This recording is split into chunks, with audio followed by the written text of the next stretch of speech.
passion, the thrill. The passion, the thrill. The stadiums roar, you can feel the chill.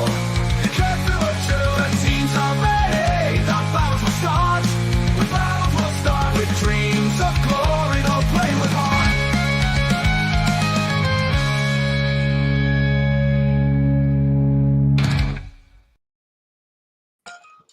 Kalimera, Kalispera, wherever time you're watching, this is Mappa. It's our first episode back after Easter. I'm Stel, Thasso is here. Thank you to Fonbet, our sponsor. See this here? It's a little QR code. Scan it. Do your thing. Thank you, Fonbet. Thasso! Fonbet. You bet on your phone, Fonbet. Yes. You bet on your phone. I am doing great, my friend. I am doing great. I was going to be like, oh, Fonbet are going to be really happy they sponsored us after my predictions for these 3 games, especially how it was looking at half time. And then, well, we'll get to it. It all turned on its head, didn't it? So, yeah, for sure. For sure. After half time. And yeah. I've noticed you're very bouncy today, Thasso. Yeah. You're very bouncy. And could it be because you've eaten meat for the first time in 450 days? 50 days, 49 days. 49 days. 49 days. I had the Easter. Christos Anesti, everybody. They all just shouted Alithos or Kyrios afterwards as well. So that's good. That's good of you. That's good of you, people who are watching. Thank you very much. But yeah, Easter break, quiet one, wasn't it? Well, it was a quiet one. Yeah, you could say that. Yeah. You could say that. And yeah, now we're back. A slow jog for the sprint that's going to be next weekend, I think. For sure. Yeah. For sure. Yeah, what about you? You okay? 49 days without meat. I know, right? I mean, crikey, Bonnie Blue could never. Yeah. Yeah. People who know. People who don't need to know. Anyway. Yeah, my Easter was fine. Good stuff. Family stuff. Same. Meat. But different. Yeah, same but different. Yeah. Yeah. It rained, and then the sun came out, and then it drizzled a bit more, and then it just remained cloudy because this is London. This is what happens. Yeah. Anyway, whatever. We only have 3 games to cover. We do. Because it was Group A games yesterday. The rest happen, they occur the weekend, don't they? Yeah. We'll go back to full schedule on the weekend. Full, yes. So, without any further ado, young man, shall we? Oh, yes, we shall. Yes, we shall. Okay. Well. Omonia travelled to AEK and took the lead through this absolute thunder bastard from Novice Rakovic. But AEK levelled early in the second half thanks to Enzo Cabrera, the man who we were waxing lyrical about last season. He scored his 12th goal of the season.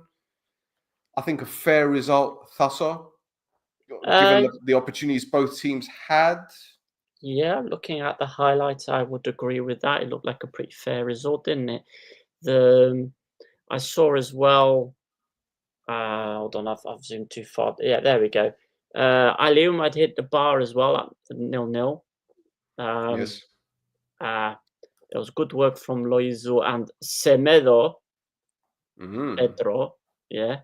Did some good work in the build-up to it. And it was a shame that it didn't lead to the goal, but it looked like, because prior to that, at least from the highlights, it looked like it was mostly AEK doing a lot of the forward play, and that miss seemed to galvanize Omonia to then go ahead and let Rakovic get that goal, like almost right after. Yeah. Yep. So, but yeah, Cabrera. Listen, we wax lyrical about him. He seems to be doing. I don't think the numbers are as good as they were for Aachen last season, but he's also playing against better opposition this season, especially in the top 6, and he's still putting numbers up. So that's really good. Yep. For sure. Well, there's something I didn't add into the highlights. And I've done this intentionally because I wanted to share this with you. Now, this is the goal from Erakovic, right? Yeah. Mm-hmm. Okay. Feast your eyes on the guy behind the goal when the ball hits the back of the net. Not yet. Not yet. There's a guy behind the goal. He does a hand gesture. And we're going to see it when they show the behind the goal. Where is it? Behind the goal camera. Oh, no, they didn't show it. Oh, no. Did not? No. They remove it. Okay. Yeah. Well, they didn't add it. Oh, wait. No, here it is. Wait. Right. There's a guy right down at the bottom. You know the guy with the grey hair? Yeah. Yeah. Look at the guy to his left. Yeah. Nah. Nah. To the goalkeeper. Yeah. Okay. Here he is. Where is it? Nah. Nah. What are you doing? Yeah. Nah. Oh, man. Gotta love your own fans. As Vasily the comedian said, this is 5 of these. Yeah. Yeah. So when someone goes, nah, it's 5 of these. Yeah. Strong stuff. Lovely. So, yeah, that's it. To be honest, the result doesn't do much for either team. Given the other results, obviously, Ike will be happier. Although this result, coupled with another result, which we're going to discuss later, puts Omonia's top 4 credentials in jeopardy. Yep.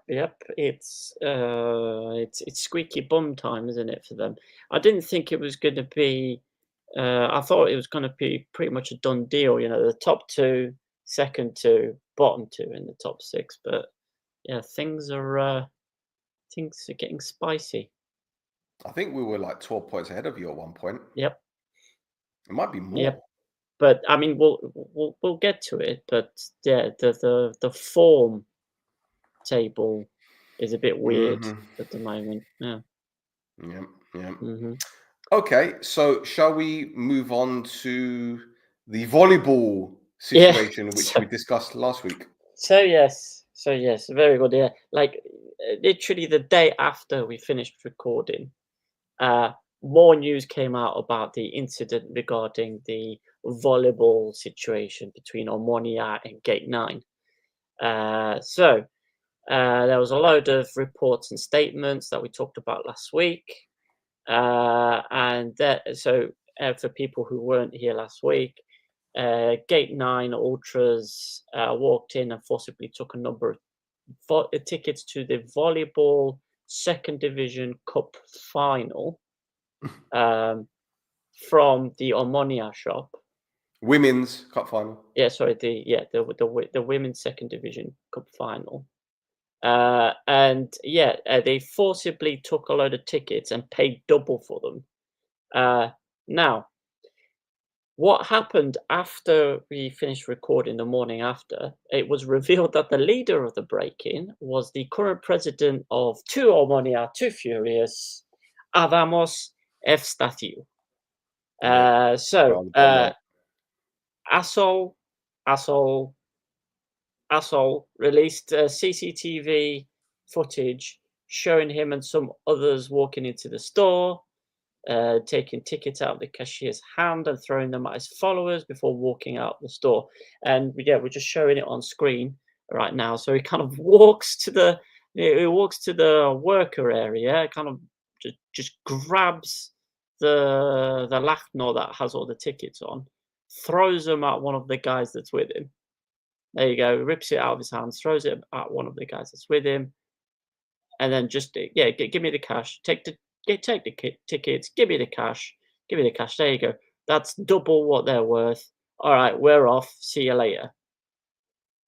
At least they paid for him. Yeah, because they paid for him. It's fine. Now, so Adamos Estacio, once the story hit and the CCTV footage came out, he had his own statement, and I'm not going to read the whole thing because we're going to be here for 2 hours if I just read his whole statement.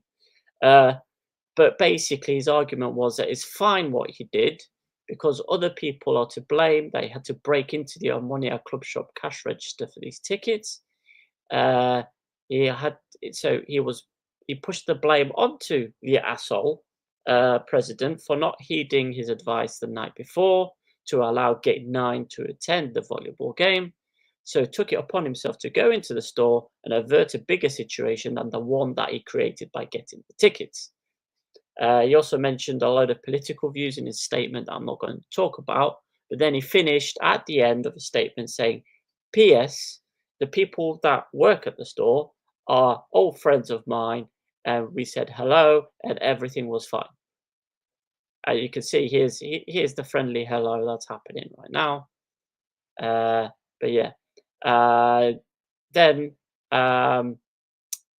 after his statement, Gate 9 also released a photo of the asshole president and Omonia president Papastavru walking from a police station together with the caption, Papastavru and Argyridis decided to spend Good Friday giving statements. So yeah, big old bit of big old political mess there for your two Omonia Too Furious, Gate 9 and Omonia Lefkosia fans. For what? Now, for what? Like for what? This is the thing, right? Last week I said, they paid for the tickets. I obviously didn't see the footage, so I was in the wrong. So my bad. I'll hold my hands up.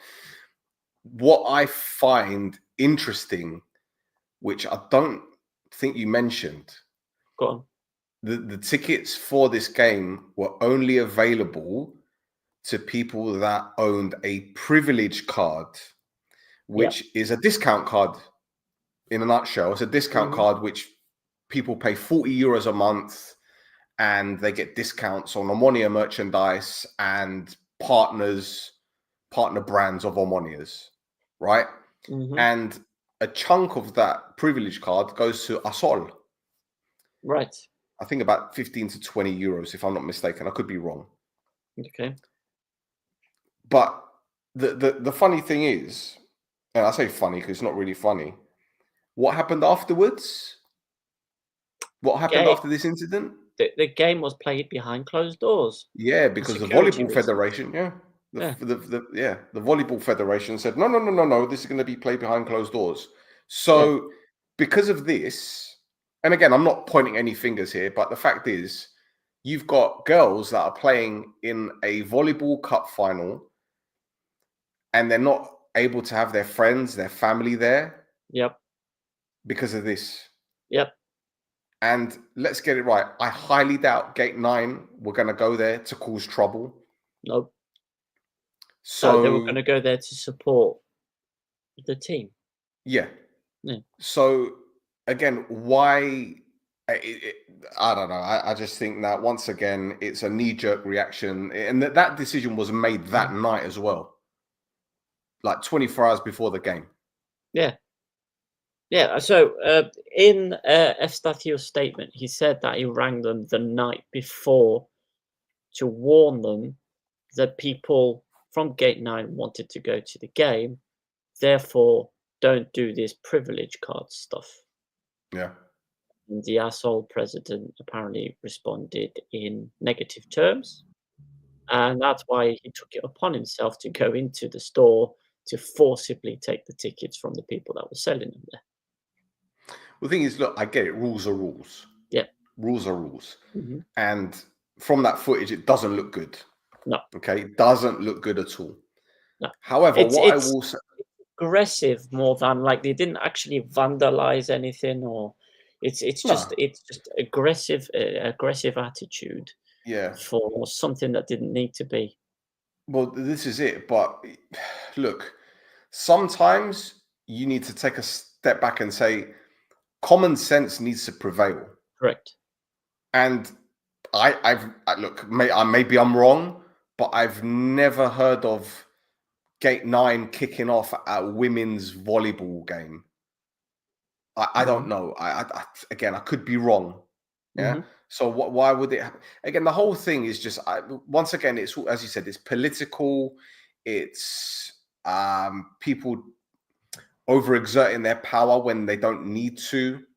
It's needless. Yeah. And the whole situation just could have been avoided if, you know, they compromised. There you go. That's the word. Compromise. Yeah, there you go. Yeah. Yep, Compromise. exactly. There you go. Anyway, whatever. Anything else in that Well, respect? So, Well, the Omoni women won, by the way. yeah, they did. They won the trophy, exactly. Yeah. So there's two bits of transfer gossip I think we want to mention because it's regarding some youth prospects. One is at Omonia and the other is at AEK. So first of all, we've got Vladimir Osava. Now, I believe you mentioned this. This is because they were at this Sicily Football Cup. Yep.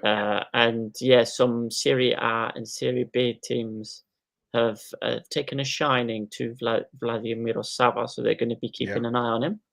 Yeah. A question from me. Yes. Is he a Sava from the other Sava, or is he a different Sava? A different one. Okay. All right. Different one. All right. So because his mum is Ukrainian. Ah, okay. Yes, because that's right. He can be. Yeah, he also can represent Ukraine. Yeah. But from what I've been told, this lad has got a lot of potential. And I think he's originally from Buffer. So when he was, he's still young, he's still 16, but he was traveling to and from Buffer to Lefkosia, which is a bloody trek. Yeah. You know? And there's a lot of interest in him. There's a lot of potential in the lad. Obviously, with the Ukrainian dual nationality, he can play for both Cyprus and Ukraine. He's represented Cyprus at U17 level. A very skillful player, technically gifted. As I said, a lot of potential. So maybe he might end up going to a Serie A team on loan, like Neofido did last year. Yeah. You never know. Listen. I've been saying this for a long time. Youngsters in Cyprus, they need to get out. They've got a shelf life, you know. And if the interest is genuine and an offer is made to take him on loan, Omonia need to do the right thing. I understand it's a business. I understand the financial element, but surely it would be in their best interest to loan him out for a year to see how he progresses, and then possibly it will be a very good advertisement for their academy. Yeah. Just saying. Yeah. Of course. Now, another academy graduate, this time from AEK, is also being looked at by it's a Dutch team, isn't it? Volley, yeah.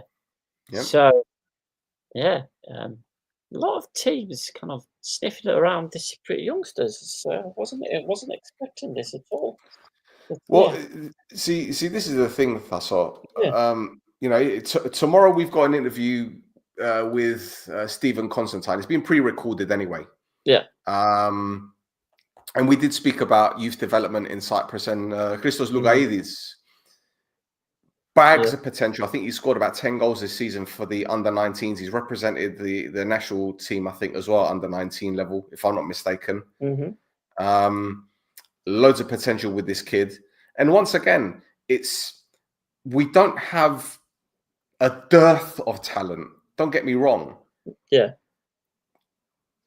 But the ones that are creeping in or on the cusp of the first team, unfortunately, it's not like in the Premier League or most other leagues where if there's a talented player that is on the verge of breaking into the first team, they'll always have a few opportunities. It doesn't happen in Cyprus. You look at Dodis Andreu at Omonia last season, came off the bench, played really well. He went to Karmiotis on loan this year, and he's been okay, but nothing special.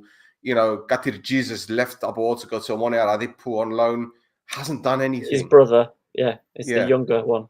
Yeah, and he's a super talent as well, right?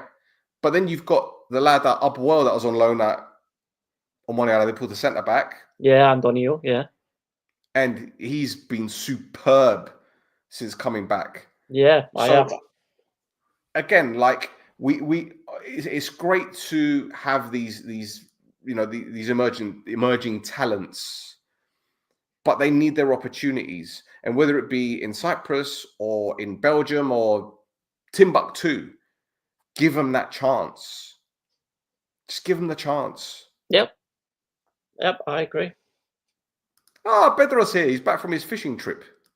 Oh, there he is. There he is. You Yeah. missed your name check. Yeah. Okay. Anything else? That's it from me, boss. Okay. Well, let's fire on to the next game. And I think Abwal have basically grabbed Buffalo's hand and put it on the trophy because they beat Ari by 2-1. Even though they want to go down through Strutsky, Laifi equalized with this wonder strike, and then El Arabi, 38 years old, became the league's top goal scorer with the winner with 3 minutes to go. Yeah. Thasso. Wow. I did. Listen, it's an absolute shock. You beat the league leaders before the break, and now you beat the second place team. Where's this been all season? Completely shocked. I completely agree with you. I think it's partly down to, Samios seems to be playing players where they're supposed to be. Again, I keep going back to that. And also, he's kind of got this like shithousey 3-5-2, 5-3-2 formation that he's using, especially against the kind of the super attacking teams like Bafo and Ari and teams like this. And it fills the middle of the park, and they can't do anything. They seem to have a lot of difficulty breaking that down. Now, there are, again, because just the way the team is working this year, there are like defensive switch-offs. So as soon as a team gets the ball in an advantageous position, it's still always a nervy time. Like with Strussy's goal, there was nobody watching his run come in. But yeah, it's the form we're in at the moment is a bit crazy. Like I mentioned earlier that the form tables are a bit weird, but it's Bafo in the form table, then Apoel, and then everybody else.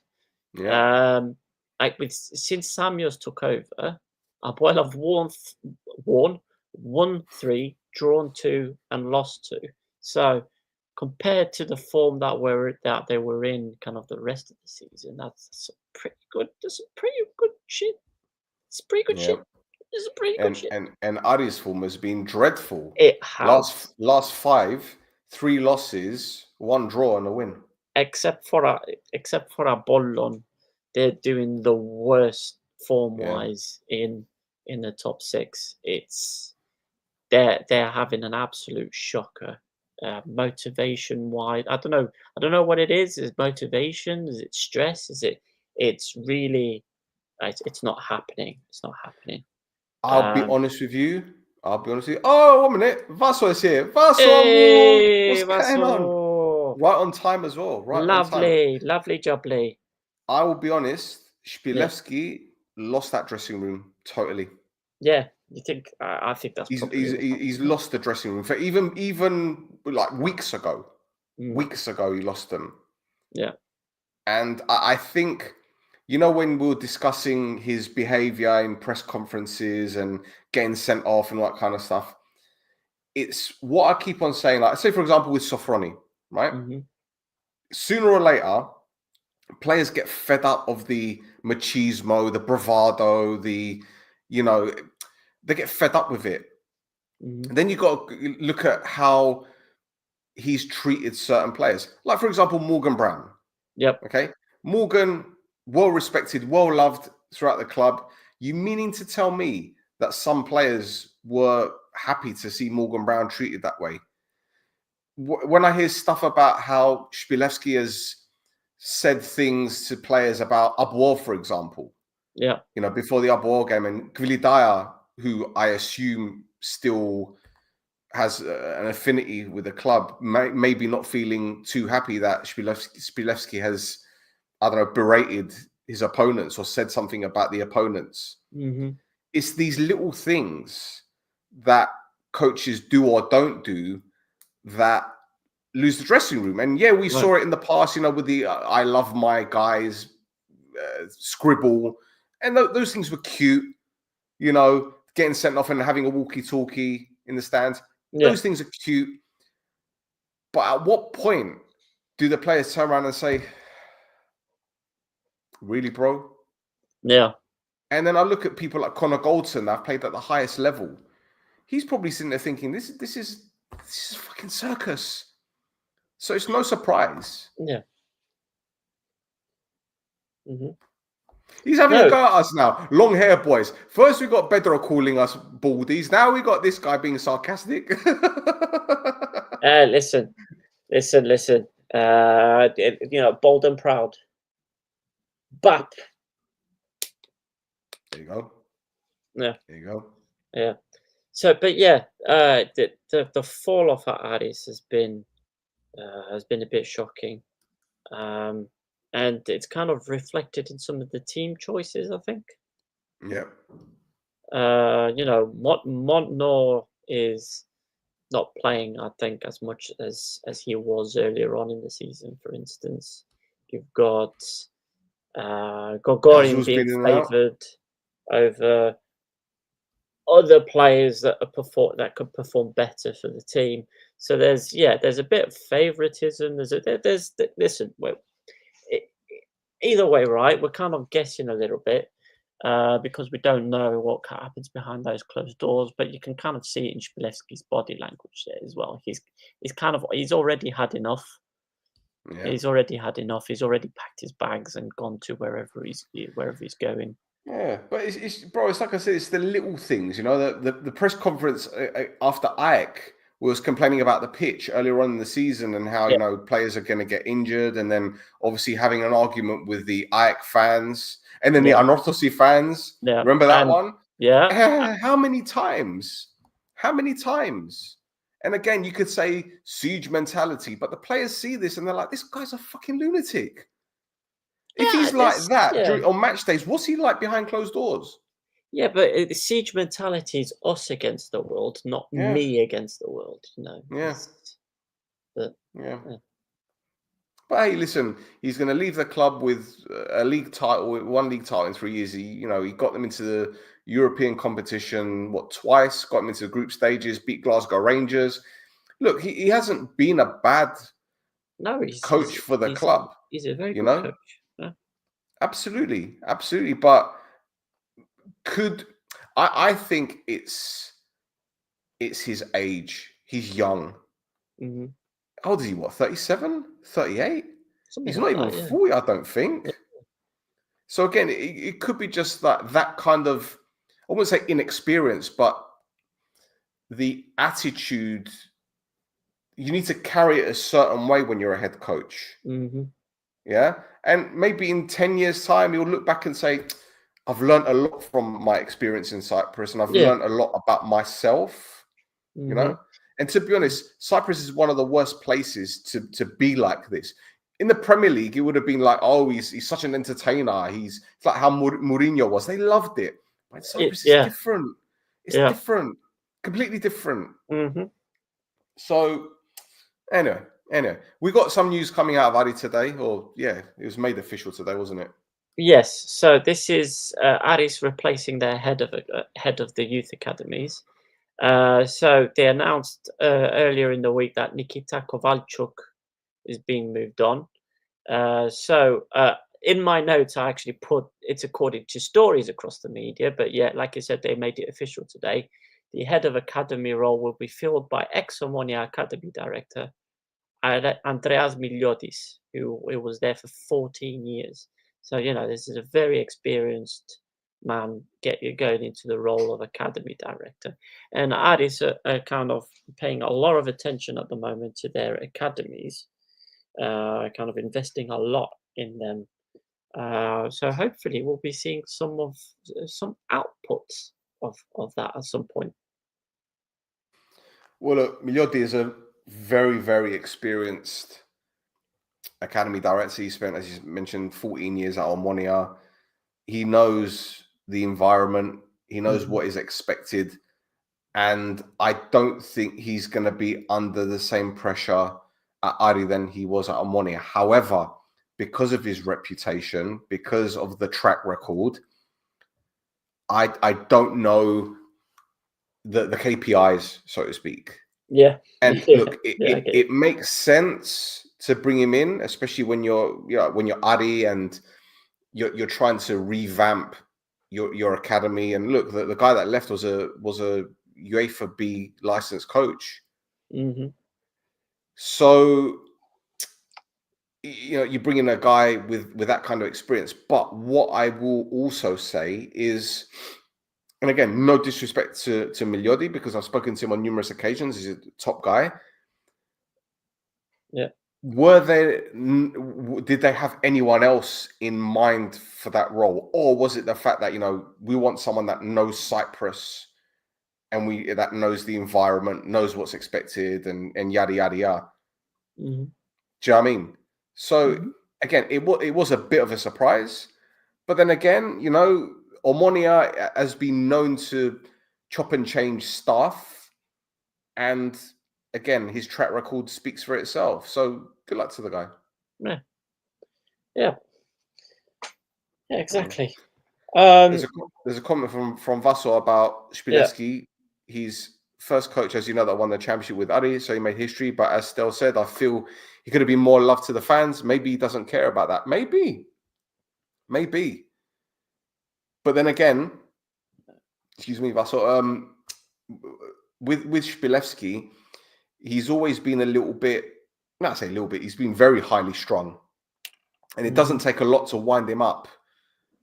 And again, I think it's the inexperience, it's the youthful exuberance. This is a guy that I assume played football, then became a coach, and is still in that, I don't know, that team unity mentality. There's a bit of that with Shpilevski, but he retired, I think, because I can't remember if it's a back injury or a serious leg injury, but he retired quite young, so he wasn't able to make much of a football career. But he did jump into coaching very quickly.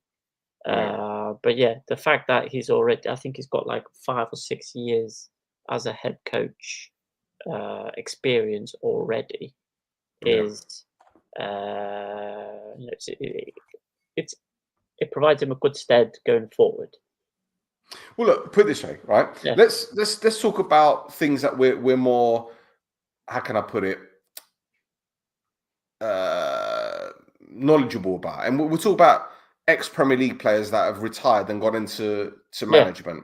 You look at, say, Wayne Rooney, for example, who, okay, he's a coach, but he's still learning, and he's probably still in that laddish mentality. Steven Gerrard at the beginning, at Villa, Glasgow Rangers, whatever.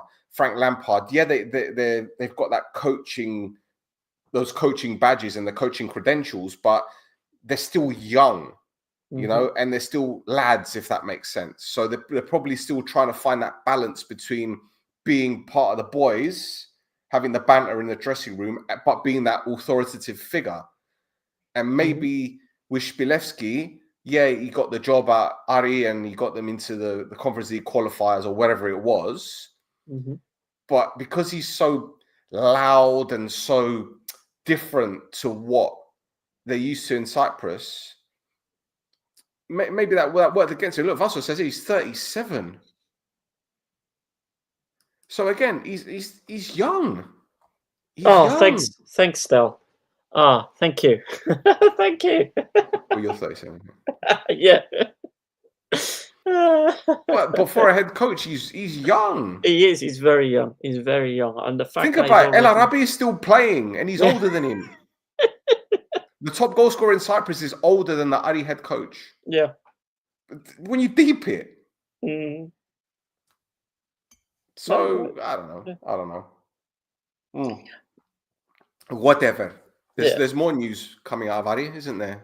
So there was this weird transfer rumor that came out of some sports places in England, in particular. So this is a player called Malik Wilkes. So he's contracted to Sheffield Wednesday at the moment, but he's on loan at Rotherham in League One. But yeah, so he's an English forward, and looking at the teams he's played for, he's basically just hung around Yorkshire and some areas just outside of it. We've got Leeds, Accrington Stanley, Grimsby. Yeah, there you go. Exactly. Grimsby, Doncaster, Barnsley, Hull, and then Sheffield Wednesday and Rotherham. This season he's got 9 goals and 4 assists in 42 games in League One. So it's not exactly set fire to the place in League One, but anyway, altogether he's got 277 appearances, 64 goals, and 31 assists. Again, mostly in League One. Now, considering, I think you said this on X, Twitter, whatever you want to call it, but you said this basically is not quite the type of signing Aris would normally be going for one of their 5 non-EU signings. So, first of all, look, you know Cyprus football probably more than I do, in all fairness, right?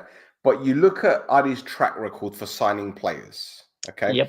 They're either going to be quite young that they can nurture, or they're going to be very experienced that have played at a high level, okay?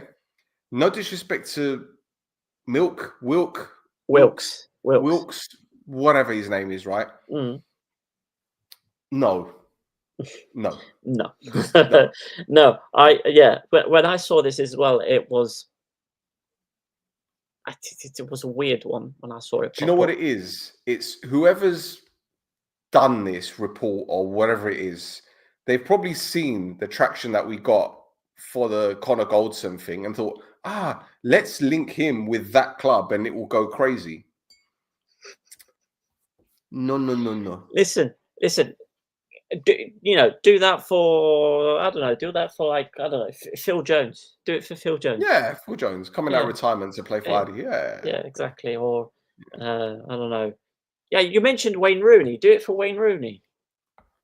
Do it for Wayne Rooney. Do it for Wayne Rooney. Amazing. That would be more believable. Yeah.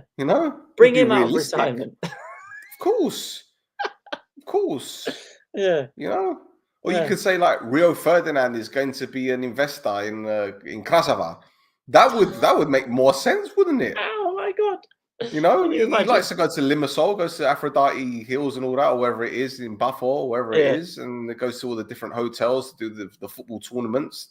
Whatever it is. I don't know. Shakira's going to invest in Agrida. She's got a house in Beja, yeah? She wants to rival her ex-husband, who's got a team in Andorra. Yeah. Oh, dear. I'll be there and you'll be near. She's got a song where she mentions her villa in Beja. Really? Yeah.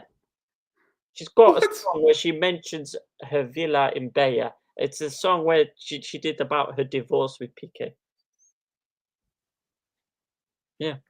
Is there a joke in this? Or are you being serious? No, that's a fact. It's a fact. What's the song called? I can't. Don't ask me, man. But just type in Shakira Beja Villa. Shakira. Oh my. What? Did you think I was joking? What? Did you think I was joking? That's real. The fuck is this? Hold on. You heard it. You heard it here now. Hold on. Shakira buys villa at exclusive resort in Beja. Yes. So. So you heard it here first. Shakira is investing in Gisos Gisonergas. What? But it's 2019. It's 5 years ago, 6 years ago. Yep. What? My God, man. Hello Magazine and everything. I want to see. Get out. What? Nah. Yep. Yeah, Shakira's in Cyprus, man. Flipping hell. Yo. Hey, she's got taste. What can I tell you? She has taste. She does See? have taste. Yeah. Yeah. God. Hold on. Luggy lives in Bay, I think. Stavros Flatley, Luggy. I was meant to see him in October. I could have seen Shakira. Oh my God! Can you imagine? Can you imagine? Lucky, can you imagine Lucky and Shakira going into the same Beriptero to get some smokes? Mr. Brown and Guluria. Oh my God, Shakira in some buzz. I was dumb. Just getting some Can I have 2 coupes? Oh man. And your dance. Oh, she's gonna be on the bike going Bombers. Oh my God. Oh guys, I've lost I've lost Shake, shake, shake. And Wyclef standing behind her going, Shakira, Shakira.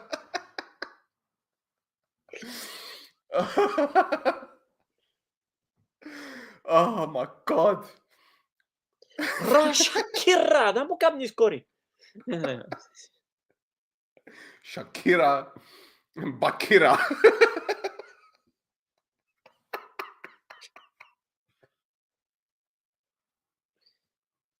Ρε, άκουσες για η Shakira του Μπίκι. Έφυγε από το Μπίκι ρε. Anyway, listen, we said it was going to be a quick one. We said it was going to be a quick one. We haven't finished the matches yet. Shakira and Bakira.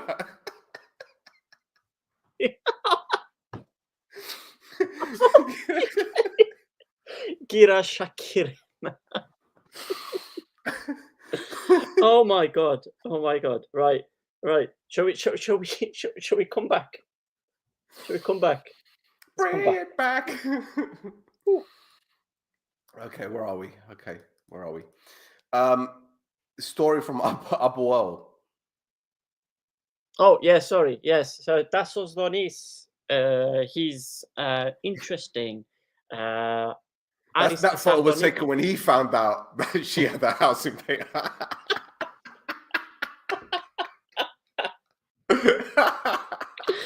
Oh my God.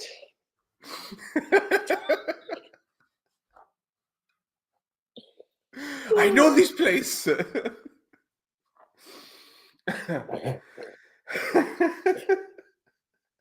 This time for Bay, yeah.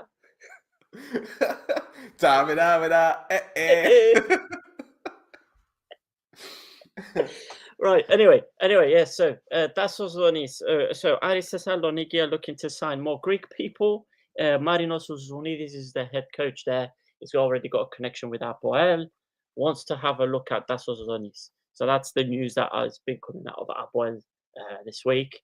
Not a lot else, considering there's some rumours as well that Bedridi came to England to do what the shit I don't know, but he went to England as well. Why would he come to England? For what? I don't know. Maybe to trick some. To buy halumia? I was going to say maybe to try and try to trick some Charlie into investing into Apoel. I don't know. Maybe he went to the churches. I have a leak in my roof. I have a leak at my club. Oh my God. Getting all the Kochakares to sign over the Kopera.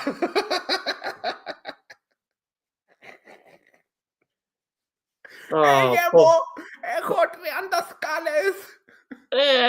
Έχω σπίτι στην Πέγια. Κοντά στην Shakira. Anyway, shall we go because there's more news. This was supposed to be a quick one, right? Let's do the last game, and then we can talk about the stuff. Okay, so the final game Buffon, close to Bayer, beat Apollon by 2-0, and it was Correa with both of the goals. He's got to be in team of the season. Look at this pass from Pepe, by the way. Get out of here. Absolutely done. Get out. Listen, I'm sorry to say this, man, but Pepe is MVP of the season, hands down. I don't care what anyone says. Fight me. I don't care. I will fight you. Me. I had Goldar. No, for the first half of the season, for sure. He'll be in the team of the season. But overall, Pepe has been very special for Buffon. But a lot of that team has performed admirably so far this season. Look, Correa has been clutch all season. Yep. He scored the winner against Apollon earlier on in the season. He scored the winner against you guys. All right, he scored against us. We won the game. He won the penalty against us. He scored twice. Bro, like he's been... Yeah, I was going to say he's not been played as much as...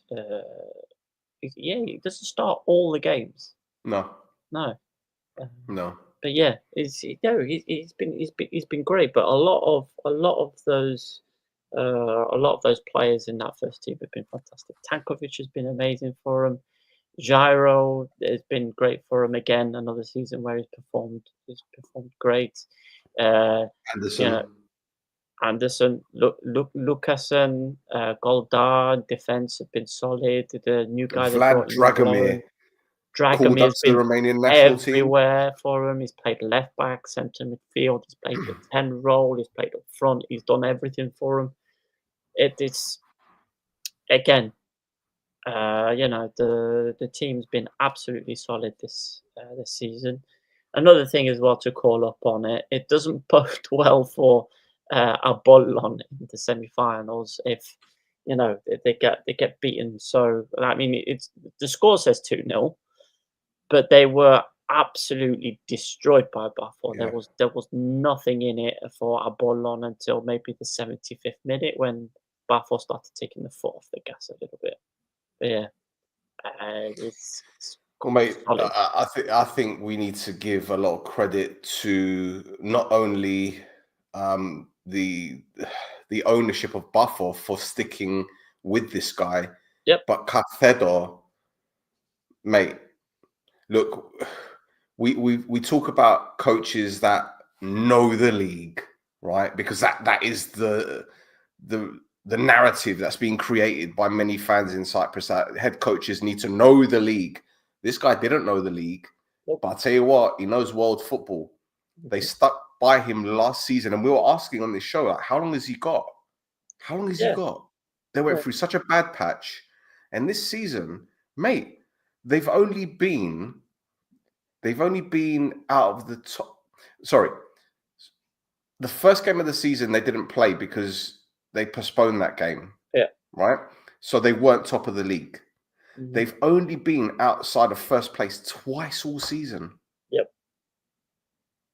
Twice all season, there. Yeah. Do you know how mad that sounds? It is. I mean, I kept saying, this is the bit where they fall off. This is the bit where they fall off. This is because, over the last 2, 3, 4 seasons, Buffon seemed to have like a great first half of the season, and then January comes around, and then their form just goes out the window. But yeah, this year it's been absolutely solid by them. They've been. Sunic has been great. Sunic has been great for them. A lot of the only one we can criticize is the goalkeeper. Yeah, he's the only one. Yeah, he was it. And if you have a look at their defensive record, I think it's the best in the league as well. So yeah. Again, no disrespect to the guy, but I think they'd have won the league weeks ago if he wasn't in goal. If they had someone else. But his distribution's not great. Let's say let's be nice and say his distribution's not great. Yeah. But look, let's just get the league table up, shall we? Let's just get it up. Let's do it. And Go ahead, Tasso. Yeah, so Bafos are in first with 75 points. Aris are in second with 68. Ike are in third with 62. Omonia are in fourth with 58.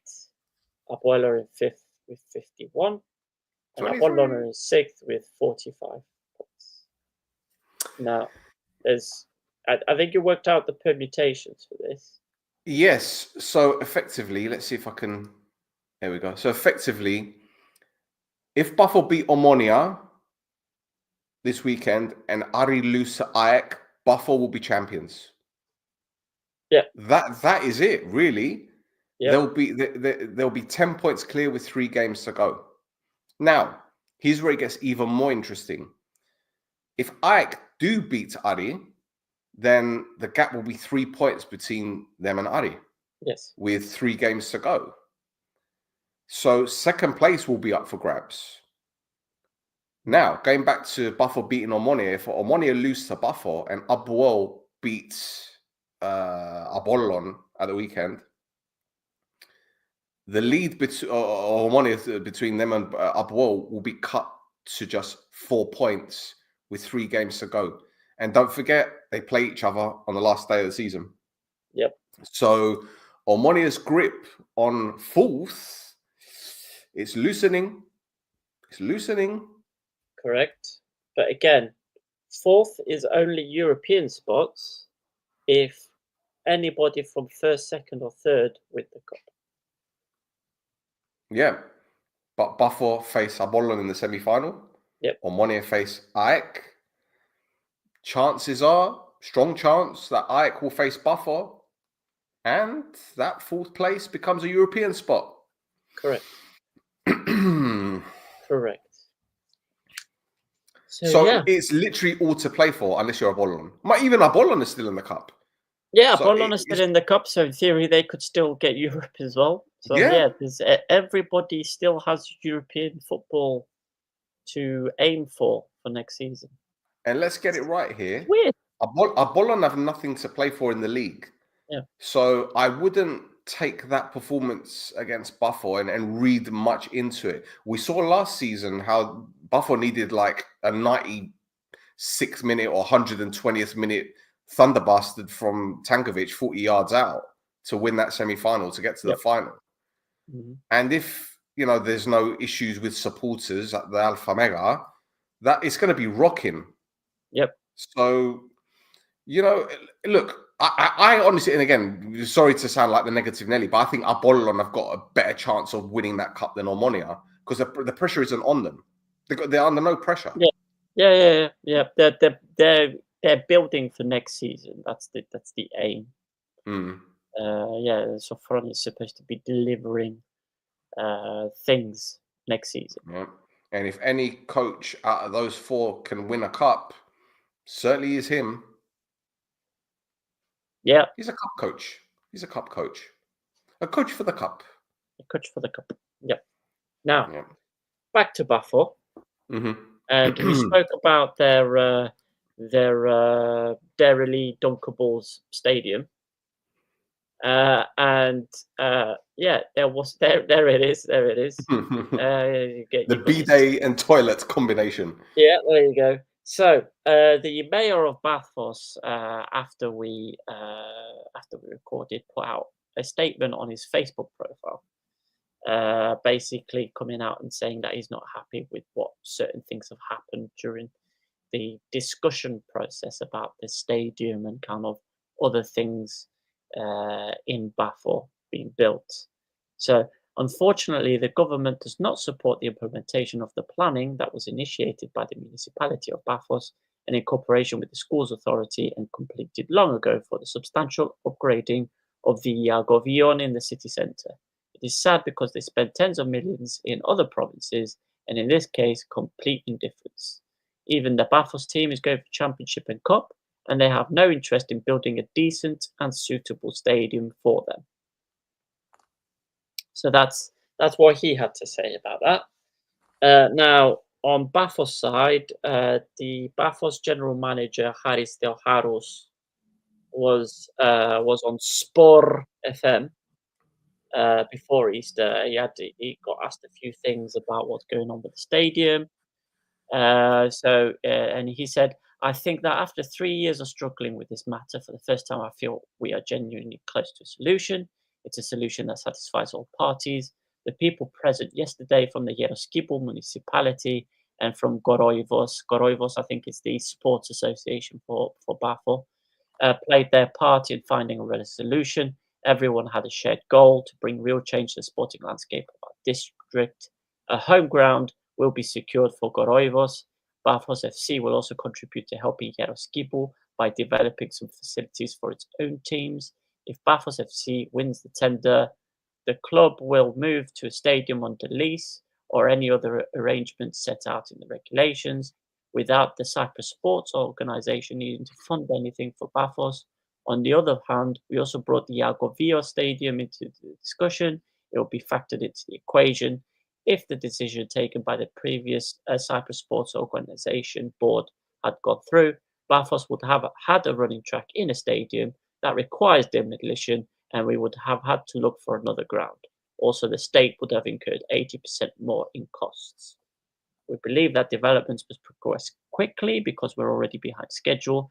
I think that after Easter, there'll be a meeting with the President of the Republic, and that will open the way. We have assurances from Goa that things will move forward then. If Bafos is forced to play in another district for a period of time, so be it, but we will know that in the coming years, the city will finally have a proper football stadium. We are the club that has already provided a guarantee of more than €500,000. Bafos is doing its job properly. And then I don't know about the terms of the tender. They will be set by Goa.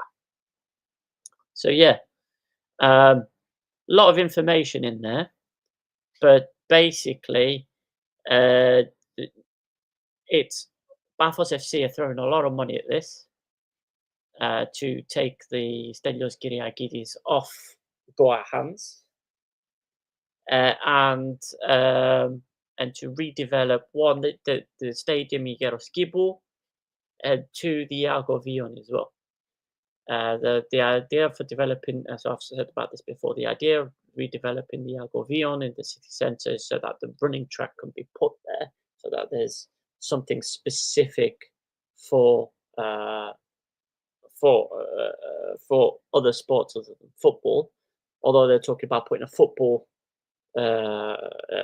pitch in there as well, and they want to get the Yeroskipu municipality stadium up to scratch as well, so that they can play Protaslima games in.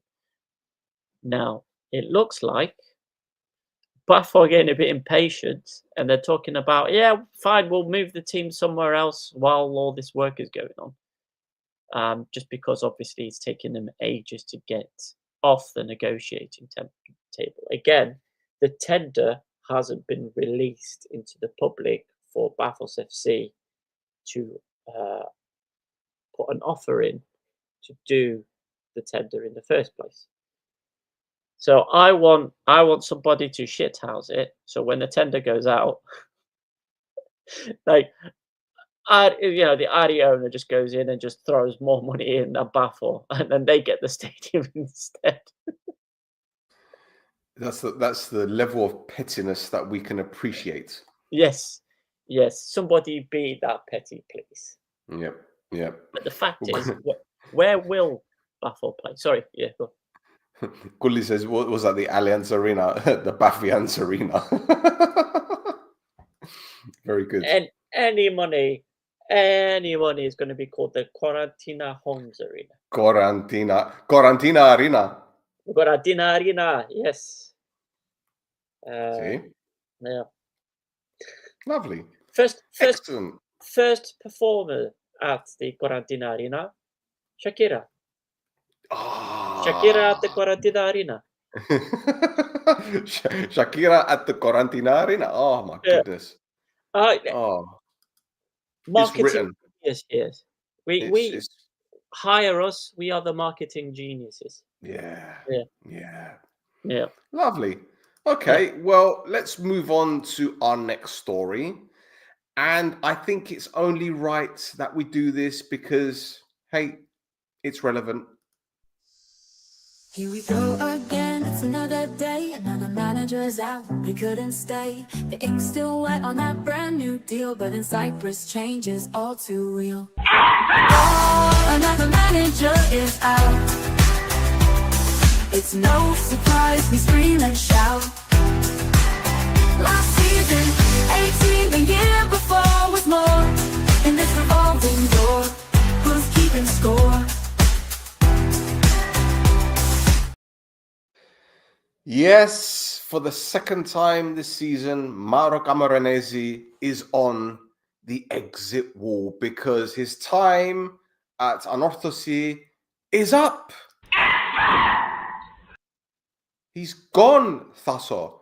Now, there were murmurs last week or the week before that his time was up and he was refusing to sign a new deal or whatever the Cuvenda was.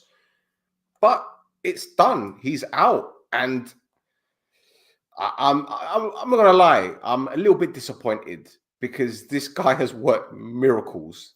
Yep, absolute miracles at this club. But for whatever reason they've given, he's surplus to requirements. Yeah, I don't know if it's surplus to requirements or not, but it seems to be that there was a contract offer on the table for him to start work for next season. Which he was offered apparently 2 months ago. But instead of, saying, no, I don't want the contract, or yes, I will sign, or whatever, he left Anorthosis in the lurch and was approaching other teams for his services instead. So, oops. Yeah, it looks like the club basically had enough and said, listen, we've got this thing here for you. You're not saying you want it or not. We're hearing these rumors that you're talking to other clubs. So do you want to go or not? And then I'm guessing Camoranesi said, okay, I'm going to go. And they said, okay, here's the door. Mm-hmm. And that's probably what ended up happening. So yeah, he leaves following almost 5 months in charge. 5 months. 5 months in charge. Amazing. Where he was at the helm for 23 games, winning 11 and drawing 5 of them. So, not a bad bit of form. No, it's not, considering that there's a transfer embargo. He wasn't able to bring in any players. Yep. Players haven't been paid. Yep. The club is an utter shit show. Yep. And he prevented them from going down because under Oka, it did look pretty bad. It did look very, very shaky. Yeah, towards the end of Oka's tenure. Yeah, but he got the team performing against the odds, got them to the top of that Group B party. The question now is where is he off to next? Now, well, I think the question you need to ask is who's going to replace him? Well, correct. We do have an answer to that, at least temporarily. We've got Academy Director Vesko Mihajovic. He's back in the big boy. He's back in the big boy chair. Now, if people remember, he did the same job 2 years ago as an interim head coach, where he took temporary charge between January and June for 26 games. So, temporary head coach, was longer in the job, managed more games than Mauro Camoranesi did as a permanent head coach. But you could say the same for Yanni Anastasiou. You can, and that's why I left the gap in there for you to. Okay. Sorry. Sorry. I'm so predictable. Yes. In fact, Anastasiou he's been in charge. He's been in temporary charge for longer than a lot of head coaches have stayed. 6 months, permanent, or thereabouts. Yeah. Yeah. Yeah. Anastasiou has been coach and strategy advisor and legionnaire for 1 year now. Yeah. Oh my God. Yes. Amazing. Yeah. Amazing. Now, So they're talking about David Badia taking the job because Abosta Magridi is going to step foot in as some football director role, and they reckon that it's going to be David Badia to replace him. Yeah, but now that's started to quiet down a little bit. And now they're saying that Badia is not interested in going to Anorthosis. Okay. So yeah, there's a bit umming and ahhing of let's see. Now on the one hand, right, you could see why Anorthosis would be a big pull. Yep. You know, big club, big history, big fan base, all the bells and whistles. However, those bells and whistles are kind of hidden for the time being. They've been put away like Christmas decorations because of these financial restrictions. There's embargo list, even though they brought in 100 grand through, I think today they brought in about 100 grand through players going on international due or whatever it was, and all these other little things. But that is a drop in the ocean compared to what is owed.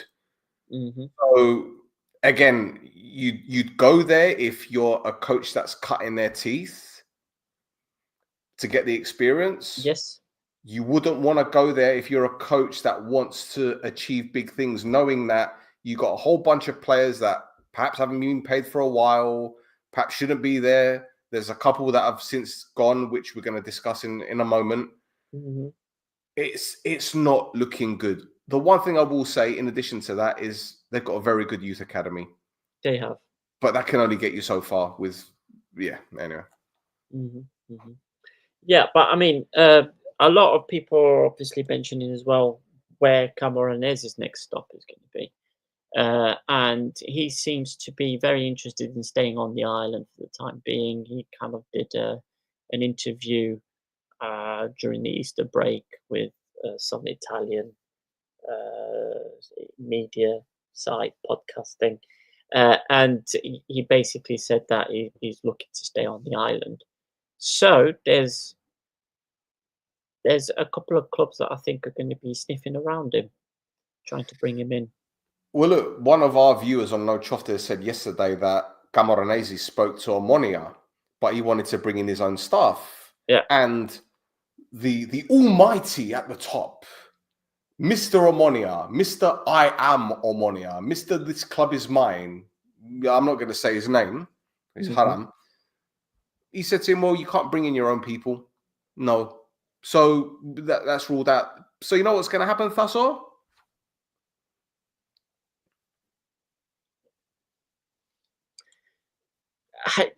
Listen. This isn't what I was expecting the conversation to lead on to, but yeah, I will put a bet on it. Got the QR code there. Over there. Next Abwell head coach. Over there. Look at the odds. Check the odds. Go to the QR code. Yeah, exactly. So yeah, pretty much. Although you always hear the rumors as well. IL maybe. Anyway. Next. More Anorthosis news. So on top of Camoranesi going, they also announced that Yannis Gargas is leaving with a mutual termination at the end of the season. Gargas has a contract until the end of next season. However, he has helped the club by foregoing the additional compensation he would have been due. Now, I've made my thoughts known on Gargas very clearly. I think he's a liability. And I was very happy to know that our friend as well, Anorthosis stalker at @pap_resident on X, says he is the most scandalous signing of the Sandys era.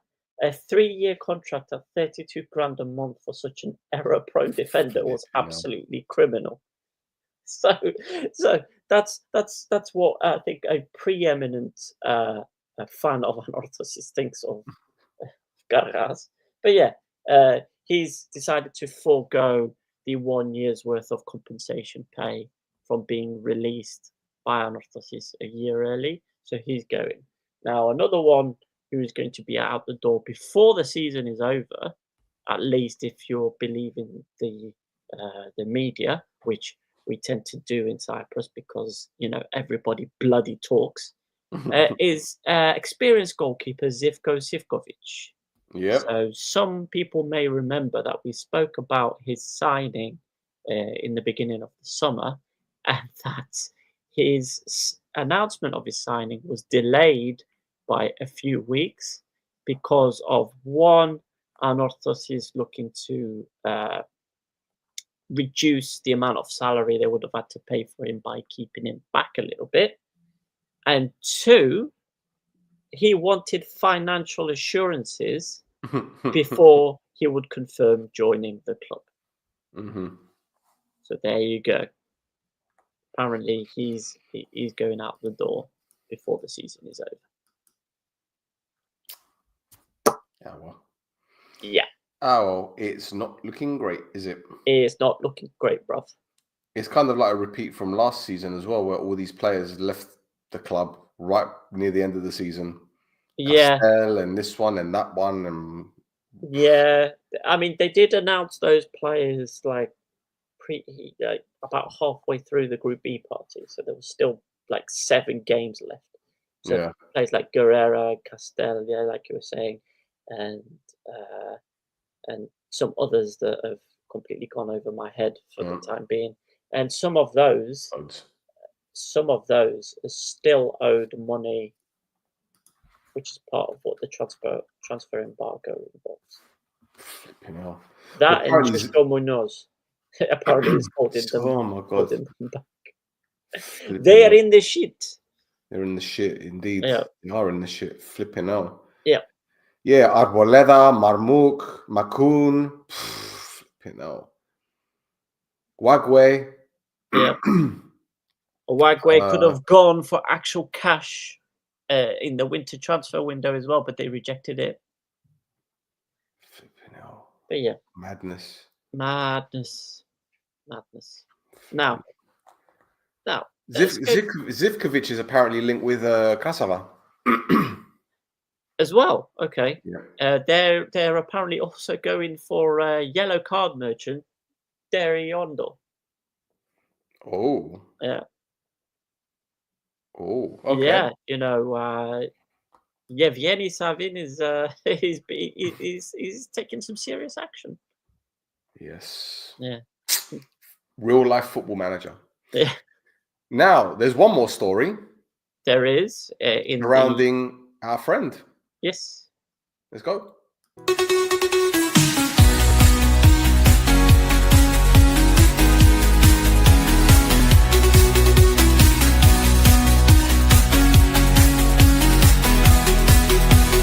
Army autist, a president. Batshit insanity to go. He went on Super Sport FM again. It's the Stavros Demosthenes show.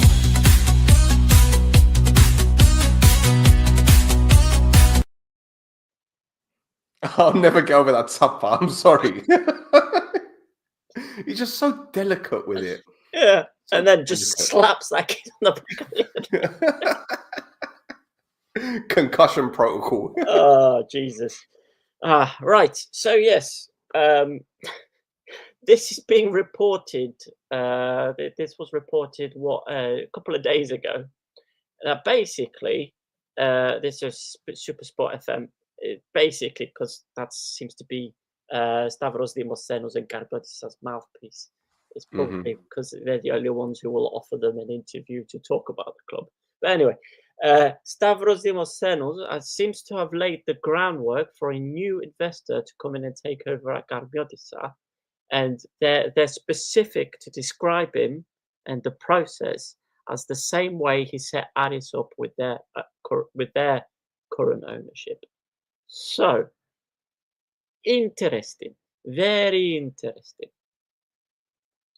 Gonna have they're gonna have another Punin come in and just chuck money in a bin and set fire to it.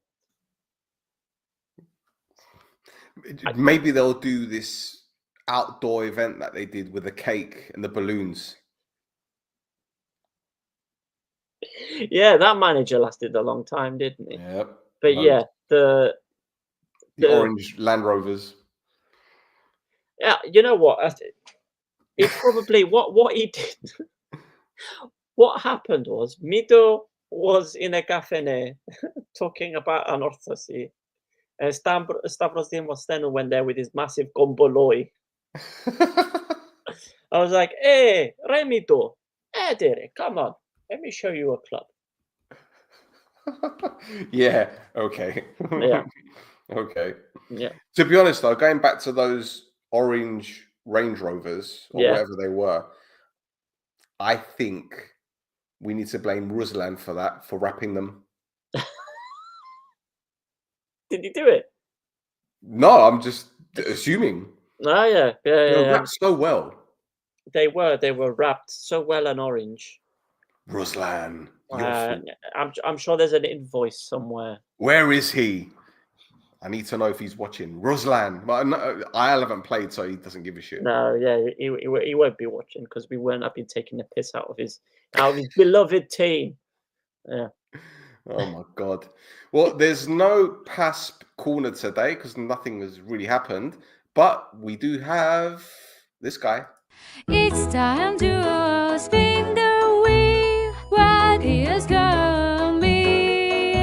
We don't know. Spin the wheel now. Yeah. So, first things first. He had to look at the Apoel Omonia game. Right? So, here's what Apoel were fined for. Apoel were fined because their fans spat at Omonia players, used lasers on Omonia players, opposition fans, on the referee and the opposition bench. They basically just had a fucking Euro disco. You.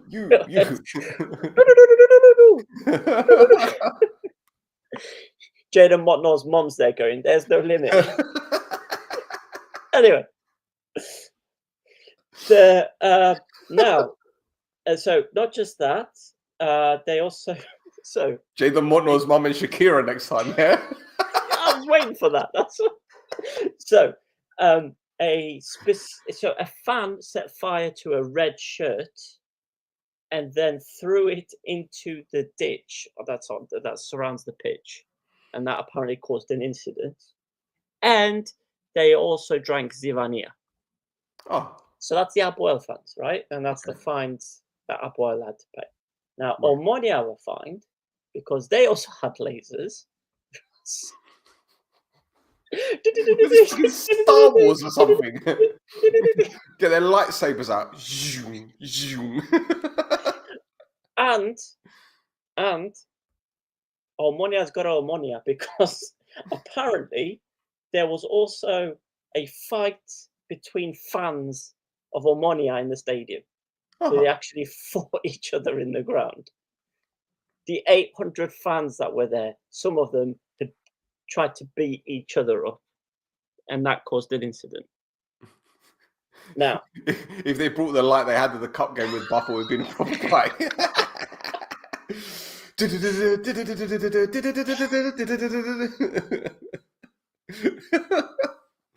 Amazing. Yeah. Amazing. Now, so another thing that happened that you all looked at this week was that match that we talked about between Othello and Beya. Oh, I'm waiting for this one. Come on. It's not as interesting as all that. So basically, he gave Beya an 8-0 defeat. So that's it. A fine and an 8-0 defeat for Beya. How much was the fine? He never tells you, does he? He never tells you. Oh, for fuck's sake! After all that. Yeah. After all that, and a fine and an 8-0 loss, even though they were already losing 8-0. And what he should have made it 10. Yeah, round it up. But yeah. Fuck's now, sake. the final one, and I think this one's a big one, right, is sorry, Hal, but this involves Abea Agrodiri under 19s. Ooh, okay. Now, they played a match versus AEP Bolemivion, and they used a player called Bobby McKenna instead of the player that was actually registered and written on the match sheet as Nicolas Tonic. Oh dear. Right, yeah. So they did that thing that a lot of Sunday League teams do in England, where they called me. When I played a Sunday League game once, they gave me a shirt and said your name, and I can't remember what the name was, but it was as English as it was basically John Smith, right? Oh. And your name's John Smith. I was like, okay, and I'd just come back from like a 2-week holiday in Gibro in September, so people on this podcast have not seen what I look like after the sun's hit me for 2 weeks. But I don't look like a John Smith. So I got a yellow card, and a guy goes, "You, number 6, what's your name?" "John Smith." And he goes, "Really?" I said, "Yeah." So believable stuff. Anyway, so Bobby McKenna played instead of Nicolas Tonic. So the club, they were fined. Bobby McKenna has been banned for 8 games. Wow. Yeah. That is some punishment. Yeah. Fuck hell. That's some punishment. The Abea Agrodiri under 19s head coach, Andonis Yagoumi, has been stricken off. He's been removed Hold on. with the Cyprus FA. You keep talking. That's it. That's it. No. He's been unregistered. Hold on a sec. We need to have a conversation after this show. Yeah. We need to have a conversation after this show. Okay. I'll read it. I'll read it right here. Right. Of the coach Andonis Yagoumi, who allowed and/or used the football player McKenna Bobby Lackenby, and specifically the football player without being registered on the match sheet and without being registered in the football player register of the team, competed in the above match instead of the football player Nicolas Tonic, who was registered on the match sheet. Decision: penalty of deletion from the register of coaches at the Cyprus FA.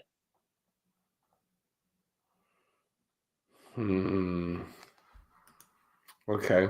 Yeah. And AEP Bolemivion were given a 3-0 win. Right. Okay. Yeah, so, it's a big one. I'm pretty sure there's going to be an appeals process on that. Because yeah, for sure. Yeah, you just deleted a guy's name off a register. So basically, he doesn't have a job anymore. He can't work in the country anymore.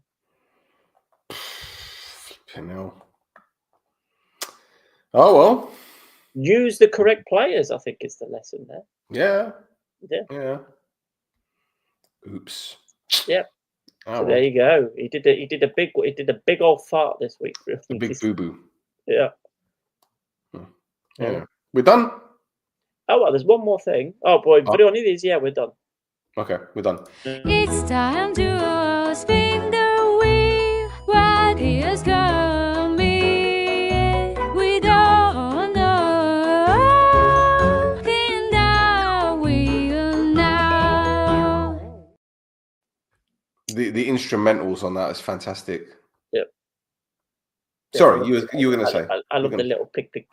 No, I was going to say that for some reason all the media decided to comment on Vrionides' decisions last week that we talked about, which was that he gave a 1-match fan ban to Abuel for fan behaviour, which comes into which comes into effect this weekend. But they only picked up and talked about it today. So when they were talked about it today, I was like, hey, hold on, what? And then I started looking for it again. But no, they were just reporting on something that was announced a week ago. But yeah, that was it. Well, there's nothing else for them to report, I guess. I guess. Well, there is one more thing. There is one more thing.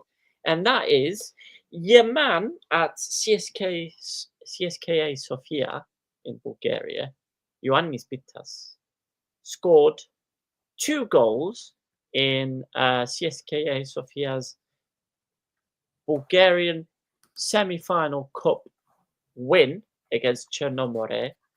They won 2-1, and Bitas scored both of them. Nice.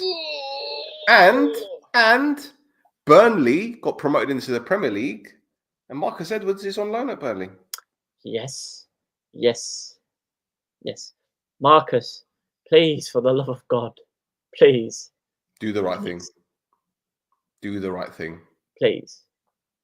I will make you Kubebka. I will make you Kubebka once a week until you retire. Once a week? Wait, hold on. I just saw you pick up your phone. You sending his dad a message right now. No. I'm not sending Darren any messages. Oh. Yeah. No. Anyway, that's it. Thank you guys for tuning in. Thank you, Thasso, for your stellar work once again. Thank you to Fonbet, our sponsor.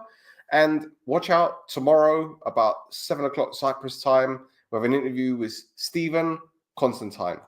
You'll love it. I promise. That's it. Don't forget to give us a follow, because if you don't follow us on Instagram or Twitter, shame on you, or X, @This Is Mappa.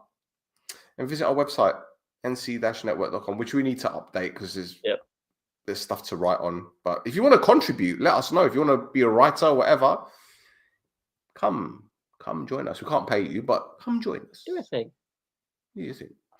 Anyway, guys, thank you for tuning in. We'll be back very, very soon. Adios.